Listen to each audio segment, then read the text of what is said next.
Man, what a game, what a game, what a game. The Raptors beat the 76ers, one of the best teams in the East, without Kyle Lowry. Raptors beat the 76ers 110 to 103, and this game was entertaining from beginning to end as both teams were trading baskets and both teams got up to big leads, and then bam, both teams came back. The Raptors were, down double digits in the first quarter, in the third quarter, and it just seemed like the 76ers were just a tough team to score on all game long.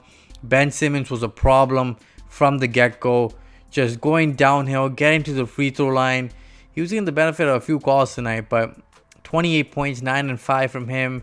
And he's shooting the free throws at a pretty nice rate right now. Very good compared to what he was before. It's like a 50% free throw shooter before, but I think it was like 10 of 14 in this game and 9 of 11 from the field. And it just seemed like every time he had the basketball, good things were happening for the 76ers. And for some reason, he didn't play that many minutes. I thought Doc Rivers would have played Ben Simmons a lot more minutes since he was so effective when he played, because he was great on the defensive end for sure, because he was just giving all sorts of trouble to Pascal Siakam and anybody that he switched on. And also, offensively, he was just going downhill, getting to the lane, finishing over guys. He was tough to handle. But you know what? He didn't play that many minutes. And then Embiid, the Raptors did a good job on Embiid in the second half, kept doubling him, made sure that he was, always looking over his other shoulder to see where the double's coming, and forcing turnovers. Embiid tried forcing it a few times, a few easy steals for the Raptors as he just converged on him in the lane, and led out to some great fast break opportunities for the Raptors, and that's what helped the Raptors get back in the game in that third quarter. The Raptors in this game, it was an up and down game. VanVleet had 14 points in the first quarter, and it was just three ball after three ball after three ball. He just did a few heat checks, and you should have saw that one. You probably seen a highlight now where the balls just bounced outwards towards the 3-point line, and the Raptors running out of time on the shot clock. VanVleet grabs the ball and just chucks it towards the rim, and he just banks it in. A prayer, but as soon as he hit that shot, I don't know if he got some confidence or something, he knocks down like 2 threes right after, back to back, and it was solid. Now the Raptors struggled in that third quarter. It was just that the 76ers defense was solid, and they started knocking down some wide open threes. Seth Curry, Danny Green, Embiid even hit a 3 in this game, as they were just knocking it down. And Shake Milton, who's a 32% three-point shooter, was knocking it down as well. But the Raptors were going to, if Shake Milton's hitting that shot, we're going to live by it. They made sure that they doubled Embiid, and Tobias Harris was a guy that the Raptors definitely didn't want to get going. He was 6 of 17 for the field, and Embiid was 6 of 20 from the field. The Raptors did a good job on both those guys, and the guy that really helped the Raptors get back in the game in that second half, Chris Boucher. Just an amazing game by him. The Raptors kept attacking Dwight Howard on the pick and roll, and he was guarding Chris Boucher, and he just kept sagging into the lane, and Chris Boucher just knocked down 3 after 3 after 3. And the fourth 3 or the fifth 3, I can't remember which one, but the one where he had Tobias Harris right up in his face and he launched it, and with like pure confidence and just swished. I'm like, he's feeling it, and he played amazing. And you know what I love about Nick Nurse and the coaching staff is that they don't look at who's the player. They're just looking at what lineup works and which players together are making the best impact. And in this game, Norman Powell, who was having a great game and great streak. He's been killing it. 20 points he was averaging as a starter, and he was on a huge streak of just playing exceptional great basketball. But in this game, he struggled, and Norman Powell barely saw any time in the second half. You saw Terrence Davis, Ben Bree, Pascal Siakam, Fred VanVleet, Baines, just all getting great minutes. Chris Boucher, as those are the guys who were getting most of the minutes. And I gotta hand it to Aaron Baines. Aaron Baines did a great job on Embiid, and Great job rebounding the basketball for the Raptors, who struggled rebounding the basketball, especially in that first half.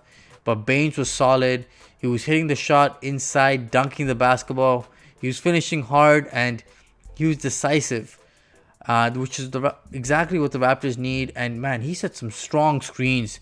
There was this one screen he set on Tobias Harris that took Tobias Harris from the three-point line where he got screened, and he just kind of like dragged him all the way down towards the rim. And then Fred VanVleet was wide open by himself because Embiid didn't really want to go out on the perimeter. And you know what?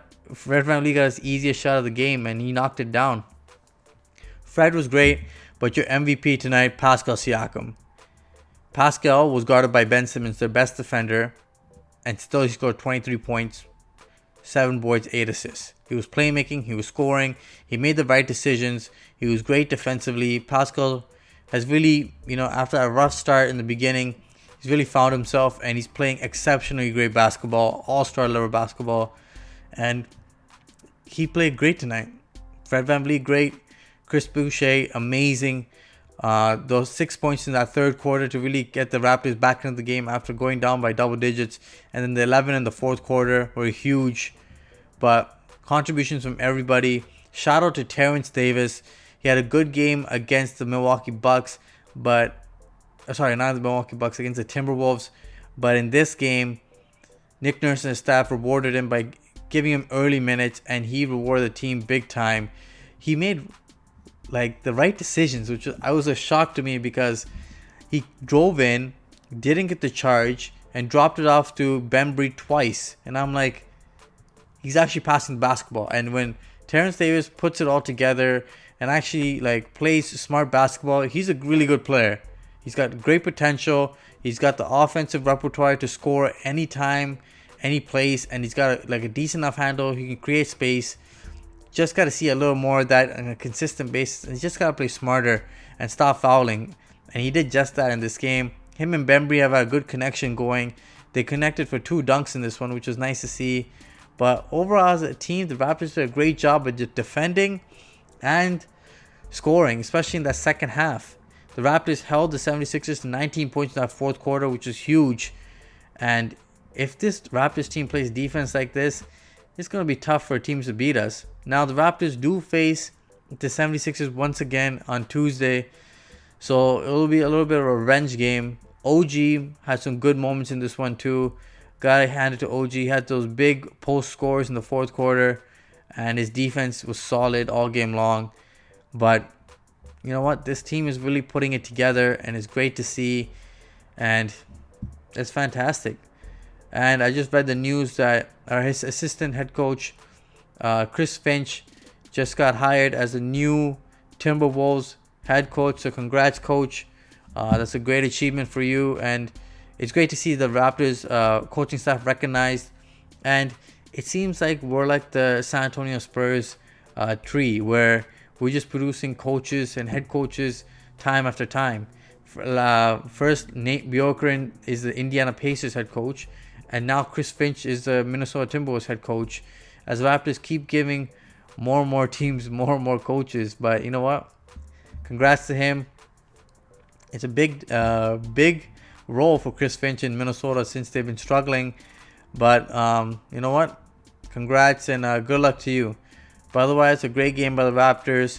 They are finally above 500 for the first time in a long, long time. I don't think they were above 500 this season, but we are 16-15. Great game, guys. Guys, let me know what you guys think of tonight's game. Leave a comment down below. Like, share, and subscribe to the Raptors Wrap Up. Until next time. Peace.